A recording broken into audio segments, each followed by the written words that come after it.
Hello, hello! Welcome to Delusional Word Salad, now in color. I'm Seth, a man who spends his free time going into retail stores and bending flat-billed baseball caps.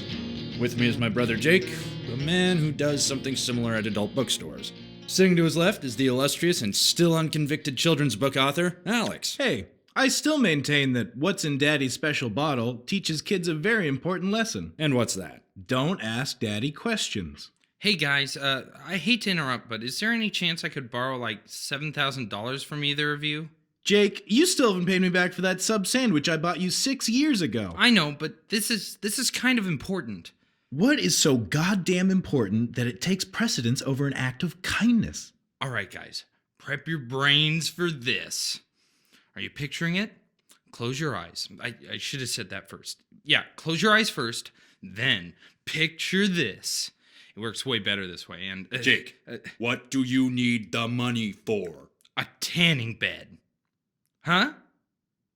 I told you, too badass to pass up. Jake, you live in a beat-up, poorly maintained, and not road-legal Volvo station wagon. Where the fuck would you put a tanning bed? The back, obviously. Where would you sleep? In the booth. That's the beauty of it. I plug it into the cigarette lighter, sleep all night, while I'm getting a bitchin' tan at the same time. Why is this important? 'Cause if I have a summer tan, I have all the bitches slobbering on my knob. Why not just wait until summer? Because if I have a summer tan in winter, I'll have affluence. Jake, aside from the fact that a car battery couldn't possibly power... Shh. Seth, let him live his dream.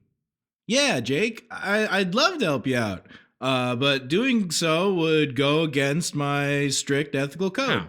It forbids me from giving $7,000 to someone who still owes me for a sandwich I bought for them 6 years ago. Damn it! What about you, Seth? Jake, if I had that much money I could just give away, I'd be addicted to a much less socially accepted drug.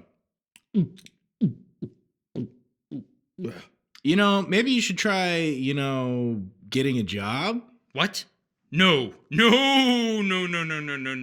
I will not be the man's bitch. Jesus, Jake. Everyone who's too stupid to be me has to work. It's not that bad. No. You don't understand. I haven't had a real job since I was 16. You see, I remember where I was on 9/11. I had a part-time job, dressing up as a beloved children's TV show character and visiting sick kids in the hospital. We were in the break room when the news hit.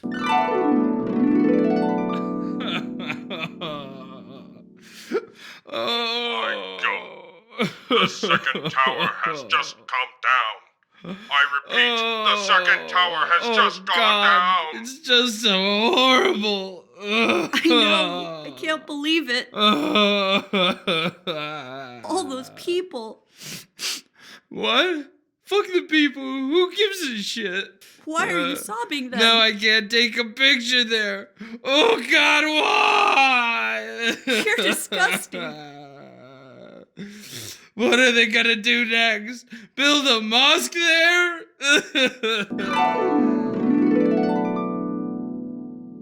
And I haven't been able to work a day since. Well, that's completely retarded.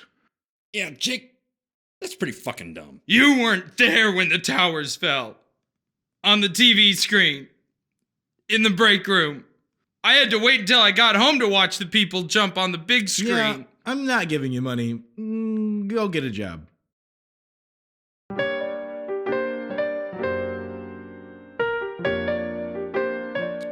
There comes a time in every man's life when love tugs ceaselessly on your arrhythmic, engorged heartstrings.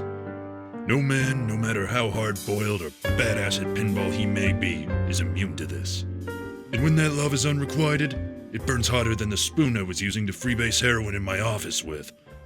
I was tied off and ready for nap time when the knock at the door startled me, and I accidentally shot the whole bag into my veins. What the fuck? Oh, William, there's a client here to see you.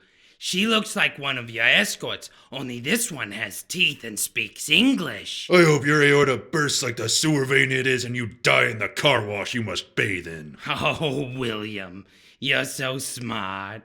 with all them science words and all. I'll send her in. The second she walked in, my heroin-induced cross eyes refixed on her stunning body as she closed the door behind her. Alexia Starr. The one that got away. Well, the one I didn't bother chasing after. Well, the one I completely forgot about until she walked in the door. It was as if all the pent-up rage and misery my brain was physically incapable of feeling due to the severely damaged endorphin and serotonin receptors came flooding into my chest. Hello, Bill. Alexia. Once again, she stood before my paraphernalia-covered desk, just as beautiful as ever. Somehow that made it worse. Her bleached hair was now dyed red, her face still as sharp as diamond, with pouty lips that made even the most expensive glory hole seem unenticing. And the body, my God, the body. Imagine if a traditional Greek sculptor got together with a porn star and, oh, God damn it, I'm doing it again. You look goodish. And you look like I'd still jackhammer you stupid. What do you want? Is something wrong, Bill? No, nothing wrong. I love it when people who tear out my heart, leaving me somehow even more of a broken shell of a man mysteriously pop back into my life. It's better than pissing on your own shoe and not soaking your sock. Yeah, I suppose. May I sit? It's a free country. She sat down and crossed her legs. The silence clung heavily like the vaporous haze from my previous activities. May I have a cigarette? Sure. Ow! You hit me on the forehead. I was aiming for your tits. I don't remember you being this vulgar. And you must have been higher than I was. What's the matter? It's been a year since I've seen you. No tweets, no phone calls, no Facebook friend requests, not squat. Yeah, I know. I said I'd call you. Yeah, then you never did. Just like every relationship I've ever had, even with my mother. Why are you here? Because I need you, Bill. Now you're talking my language. No, Bill. Not like that. Enough of your doublespeak. What do you want? One of my girls is missing. Oh yes, a daughter.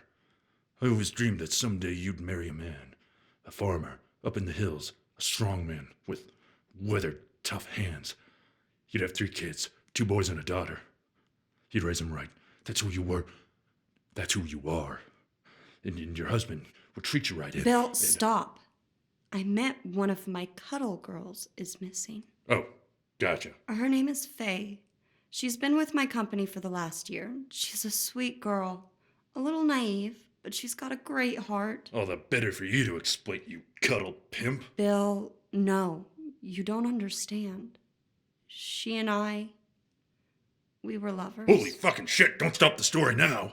I know you and I had a spark, but... Fuck the spark. Did you 2 scissor or not? She's gone missing, Bill. She's been gone for 5 days now, and I need your help. No, fine, whatever. Tell me about your filthy little crack snacker. She's about my height, similar figure, black hair, 25 years old. Lace her nylon bras. What? What is that? Don't fuck me around! Lace her nylon bras! Fine! Nylon during the week, lace on weekends. Yeah, that's about what I figured. Any idea where she might have run off to? In a panic, I went through her mail and I read through one of her bank statements. Every couple of weeks, she'd spend $80 on a motel room and toilet. You got that bank statement with you? Yeah, it's right here. No, that's not so weird. This one right here. That's the suspicious one. That's just a little bar she and I would visit, the Cedar Fir Lounge. Looks like the place to start sniffing for some cooch clues. Out of the 5 half ideas that I'm sure briefly flashed into your drug-addled mind, it's not the most unreasonable. All right, let's go. Shotgun! With that, we left the office, climbed into her fancy fuck Mercedes, and we were off. Hey, Jake, come on in. Have a seat. I prefer to stand. Oh, a man of strong conviction. That's good to see. Shit. Oh, yeah? Well, now I'm gonna sit. How do you like that? Either way. I haven't washed this shirt in 2 weeks. Oh, that's interesting.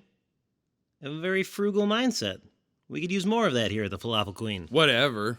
It says here on your resume that you were a system engineer at Awesome Technologies Incorporated, Inc. Where is that located? In my mind. See, it's the company I'm gonna start as soon as I get past this chicken shit operation. An entrepreneur. It's good to see a young man with ambition. I've only been here a minute, looking at your stupid face, and I already want to go out and buy a gun and shoot this place up. Y'all look like you have AIDS. Is it the tie? It's the tie. You know, my girlfriend said something similar. You know what I call my girlfriend? My cock holster. When I have one. I have lots of cock holsters that I holst my cock in. You wouldn't know any of them. They live out of town. Okay. Well, according to your resume, other than that one job that hasn't happened yet, you've been unemployed since 2001. You call it unemployment? I call it aggressive badass non-employment. I also see here in the relevant work experience field, you wrote, I wanted to be Superman when I was 4. Dude, he had like lots of cock holsters. So why do you want this job? I don't. The only reason I'm in this shitbox is because my friends won't give me money to buy a tanning booth for my car. Why is that important? Jesus fucking Christ! Is everyone stupid but me? Well, if it's important to you, then I can't fault you for trying to achieve it. I think if my friends see me trying to get this job and fail, they'll feel really bad for me and give me money. So don't give me this job, you shit-dick leper. I do have a bit of psoriasis, but I assure you that it's not leprosy. You know what I think, Jake? I think you need someone to take a chance on you. I see some major potential in you. What? No one's ever offered me a job. Are you coming on to me? You're such a kidder. You've got the job. We need more people here to lighten the mood. Fuck.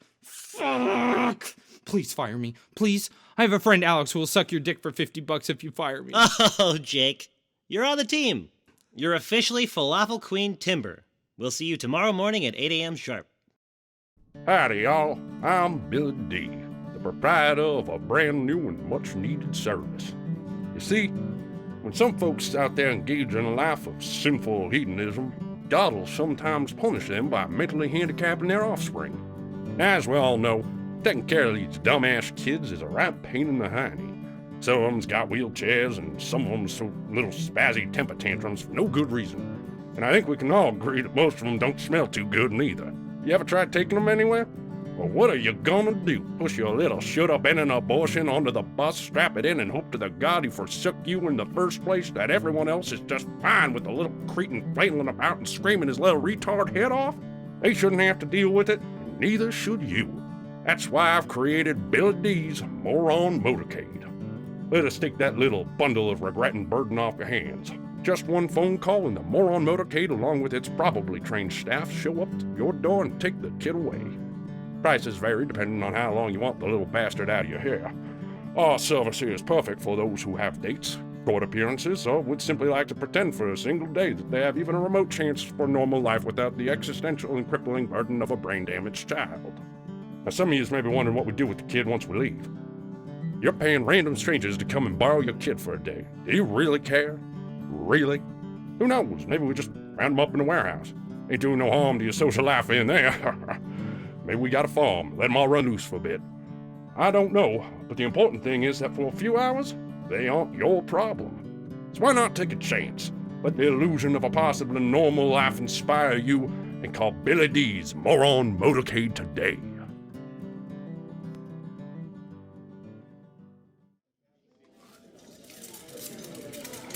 Hey, Jake. Jake. There's a customer. Wanna go up to the counter and show me what you've learned today? Fuck you, I'm playing Flappy Birds. I know you like playing that game on your phone. At work. But it's time to do work. God, you are such a dictator from hell. I bet Stalin and Hitler and Rachel Ray took their lead from you. Jake. The register? Fine. What the fuck do you want? I'll have a number 3. You know, when you're a boy and you go pee, you know how a little drips out, and when you're done, I'm gonna dribble mine all over your food. All of it. All of it. If you fucking order right now, I'm in the middle of a fucking game, you cunt! I'm never coming here again. Good. Then I can play my fucking game in peace. So, they didn't order anything, Jake? Nah, it was another person looking for the methadone clinic. Wow. That's the 12th time that's happened today. Which is really surprising considering it hasn't ever happened before. Huh. Must be a new place down the road. Oh well.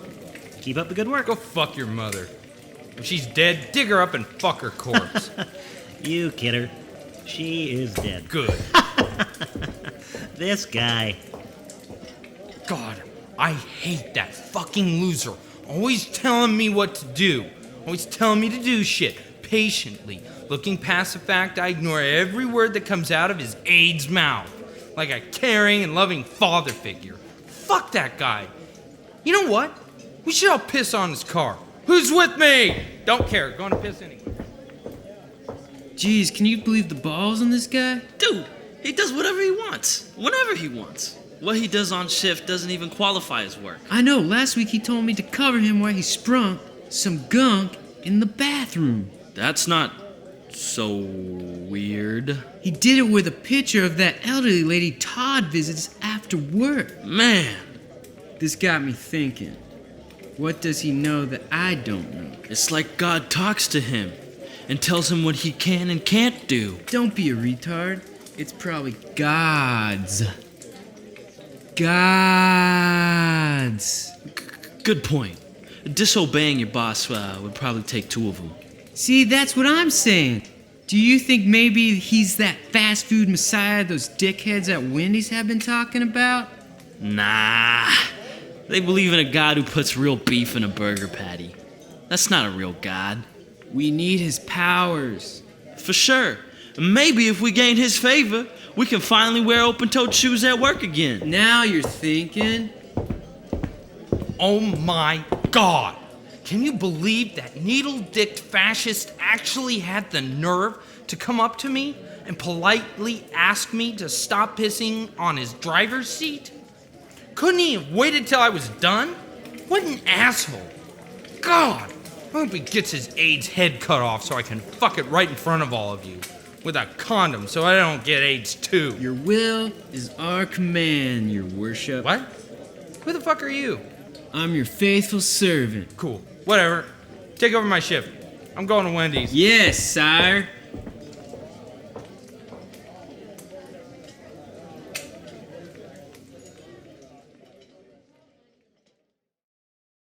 We pulled up to the place, a neighborhood bar that didn't particularly stand out in any way. After a brief argument where I explained that my consulting fee includes bar expenses, Alexi and I went in and got a booth. After 6 shots and a couple of beers, the investigation was well underway. Bill, I didn't bring you here to get you drunk. We're looking for Faye. Remember? Yeah. Faye. It's a pretty name. How'd you meet? I told you. She was an employee. Dipping the pen, company ink, inkwell, or however that works for lesbians. I'm bisexual, Bill. And what does this have to do with anything? It's key to the investigation. It's all about connections, Alexia. It's what you never understood about my work. What? When you left me, you said I was more in love with my work than I was with you. We were never together. Yeah, that story I just told, that could be us. But no, you're the kind of gal who doesn't take a chance with a proven failure.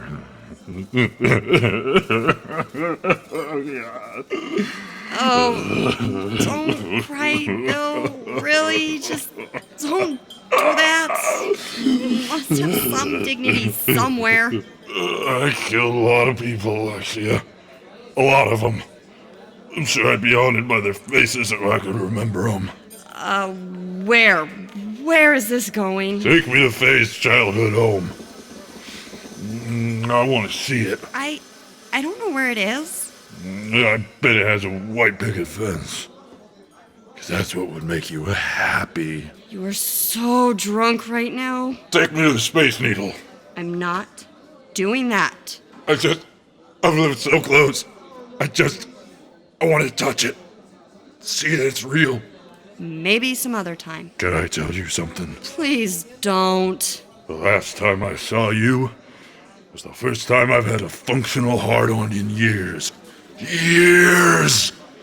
Do you know what it's like telling tie hookers to spit on and slap your junk just to feel something? All right. That's enough. I'm going to that motel with or without you. Oh, yeah. I mean, obviously that's probably where she'd be. But you said she was probably here. Listening to me was your first mistake. Let's go solve this case and find your true love. But I thought you were still upset about, me not being with you. Oh, I'm totally pissed. I thought about braining you at least 30 times since we walked in here, but there are only two things that are important in life, and that's love. Let's go save the damsel in distress. With that, I took another shot and we headed south for Twatland.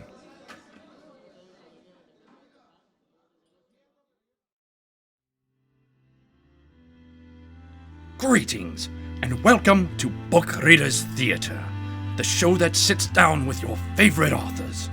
Tonight, we have, by popular request, the author of many acclaimed children's books, such as Mr. Miller and the Dark Place in the Forest, and Alley Cat, Stray Cat, Baseball Bat, Dead Cat.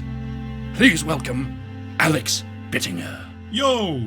I see you're hip in the modern parlance. Yeah, well, what can I say? I write good. And how? Your books are read by millions of children across the world. What is it that you think puts your books apart from other writers in the genre? Tits and ass, mostly. Come again? Look, let's be real, Cecil. Everyone loves tits and ass, so come on. Why not kids? A stunning viewpoint. I doubt there have been many before you who have put such a thought quite so elegantly. You see, I look at writing for kids like my sex life. You gotta be blunt. Seriously, it's like writing for retards. In what way? You use a lot of small words and use a lot of pictures. Fascinating. Take, for instance, this picture in your critically acclaimed masterpiece, How Mommy Earns My Dinner. This elegant watercolor painting of a flower on page 54. Actually, that's an anus. My illustrator, Jake Brock, let's say he colors outside the lines. Impeccable. And a question I'm sure many of our listeners have on their minds. Where did you get the inspiration for that book? Well, I don't want to jinx my talent here or anything, but Portland is kind of single mom capital of the world, and we really have the most strip clubs. So really, $40 and a promise of food stamps later, it really writes itself. Uncanny. So it's based on personal experience then? Not for me, but let's just say there's probably a few little girls and boys in Portland who could say so. And what can you tell us about your latest creation? Well, it's called Mommy's Sweet 16. It's a real coming-of-age story, told from the perspective of a 7-year-old as her mother turns 16. Truly bewildering. And where did you get the inspiration for this title? Well, I grew up in Vergonia, so this was literally half of my graduating class. I saw how they dealt with it, and one thing led to another. And I wrote a book that totally doesn't exploit the misery of others at all. It truly is your Beethoven's Fifth, Alex.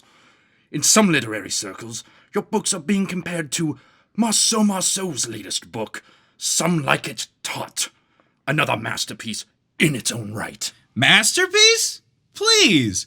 That asshole's book isn't even a thinly veiled documentary of his child-molesting exploits. Well, it's true he's currently incarcerated for crimes against minors. You can't deny the connection to your literature. No, I very well can. He was a sicko kitty diddler. I'm a masterful craftsman of the English language. A fair point. But even you cannot deny that Mommy's Sweet 16 is in a similar linguistic structure to Some Like It Taut.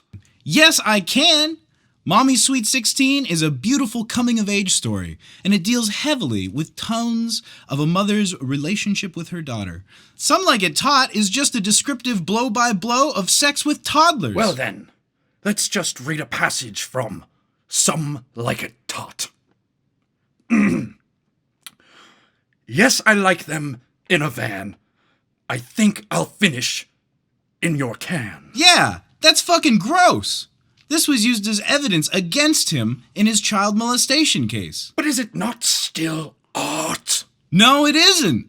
Well then, what separates your successful wheat from the online database chaff? You don't molest kids. Like, ever. Profound reasoning. But what about your twist ending? Oh, that? Man, aside from being real and the fact that I write life as it happens, M. Night Shyamalan couldn't have come up with a fucking twist that great. See, the little girl's father is actually Mommy's father too. And the moral of the story is, Mommy is really her sister. And sisters don't fight. It's the law of the Bible. Breathtaking. And this is a true story? Seriously, dude. Go to fucking Vergonia. You tell me that an incest survival story wouldn't help some of the deformed kids out there. Alex, you truly are the most spellbinding children's book author of our time. Speaking of time, that's all we have for today. Thank you for listening to Book Readers Theater. Seriously? Fucking comparing me to your baby boinker? I had to knock your fucking cunt British teeth out. Come here. I'm not actually British. Ow! Ow! You, Stop dude. hitting Fuck me! you.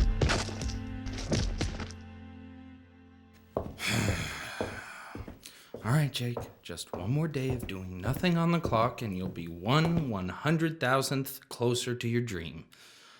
Live it. Be it. Huh? What's up with all the candles? Oh, Holy One, you finally arrived. What are you talking about? We have prepared the building for the ritual. Ritual? Aren't you guys supposed to be working? See, if you guys aren't picking up my slack, Todd will notice that I don't do fucking shit. So, chop chop. Todd will not be a trouble to you any longer, Anointed One. You know, where is that AZ motherfucker? I need to complain about the work environment. This is unacceptable. How do you expect me to not work under these conditions? Candles and shit. He is here, sire, as you have commanded. What's in the falafel bag? Why, it's Todd. Holy fuck! We have decapitated the Dark One and placed it on the plate as you have commanded. You may commence with the fucking. Commence with the fucking. The one goddamn time someone actually listens to me. I mean, it's cool, but holy shit. Is something wrong? Holy One, did we not baste it in the holy sexual lubricants properly? No. As far as heads being served for fucking, this is the fucking cat's meow. Then why hasn't the fucking commenced? Commence with the fucking. Well, you know, I don't fuck heads on Tuesdays. But it's Friday, my liege. Not according to the Julian calendar. Then how may we serve you so that you may commence with the fucking? Commence with the fucking. And stop saying that! How to serve me? Let me think. Okay, got it. I want all of you to go into Todd's office, find any and all records of my employment here. Everything. Wipe hard drives, then burn them. In fact, grab everything in Todd's office, bring it out to the front counter, douse it in gasoline, and then set it alight with the holy flame. Commence with the fucking. Yeah, sure, whatever. We'll commence with the fucking after that. Also, I'm gonna do something holy. And before you do this, I want you to lock all the doors and stay inside, because the holy flame and stuff. It gives you powers, like a super Batman. Sure. Commence with the fucking. So, yes, commence with the fucking. So yeah, good luck with that. One last thing. It's like super important. I need you all to take out your wallets, okay? Good. Now pull out all the cash you got. Thanks. Fantastic. No, Gary, keep the wallet. The police will probably need your ID for positive identification. Yeah, great job, team. Where's Todd's body? Behind the fry sauce container, Holy One. Good. Just let me get this real quick. Commence with the fucking. Good luck with all that. Make sure you do it exactly how I told you, and don't forget to douse the corners with gas, too. In fact, do that first. Enjoy your godlike powers, save babies and shit. Gotta go! Commence with the fucking. Got to get the fuck out of here.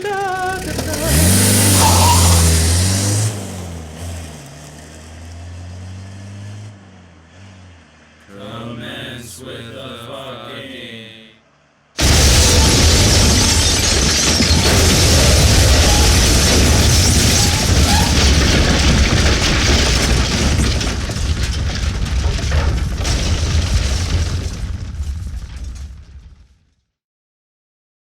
We pulled up to the parking lot, ready for action. Along the way, Alexi informed me that the town is not actually pronounced Twatlin, but I refused to break a dead horse. We inquired at the front desk, and sure enough, Faye was here, room 202. We headed up there. I readied my gun to shoot either potential aggressors or the flying elves that were crawling out of the walls. I kicked in the door.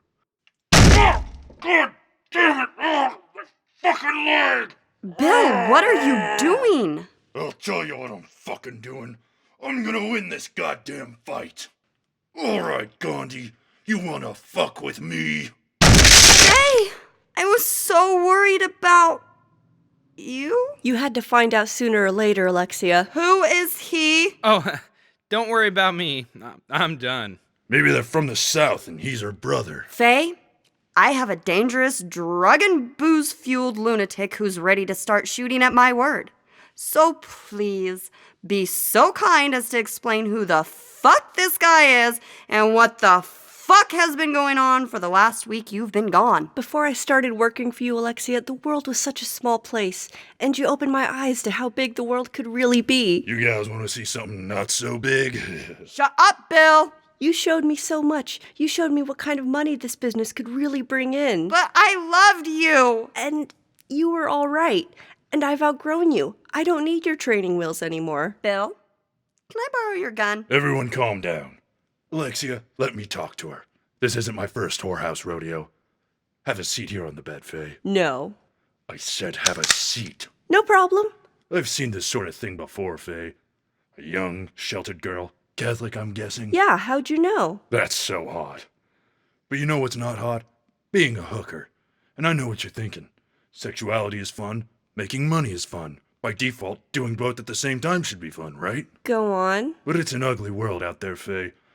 You start off thinking it's a quick and easy buck, and fun too. Next thing you know, you're a strung-out addict solving crimes in Portland, Oregon. Now think about it. Do you really want to be fucking guys like me for a hit of smack? I'd never fuck you. So you're a dumb shit hooker who doesn't know an easy mark. You have so much to learn, Faye. Your body is precious. Don't do to it what I've done to mine. Get out while you still can, before you do some real damage to your life. I don't know who I am anymore. I'm so sorry, Alexia. Hey, she stole my wallet! You fucking bitch, you never steal a doll's wallet! Oh, wait.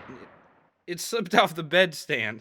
Get out of my head, Al! Bill, the sane and human part of me is completely mortified by what you have done. Yeah, you sound like my high school guidance counselor.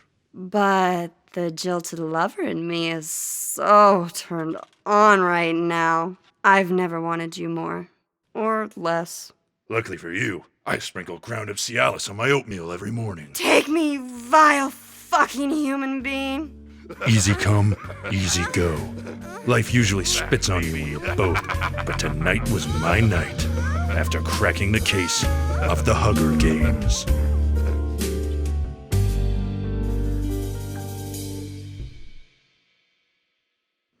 Hey, Jake, how's it going? How are your first 3 days of work? Oh,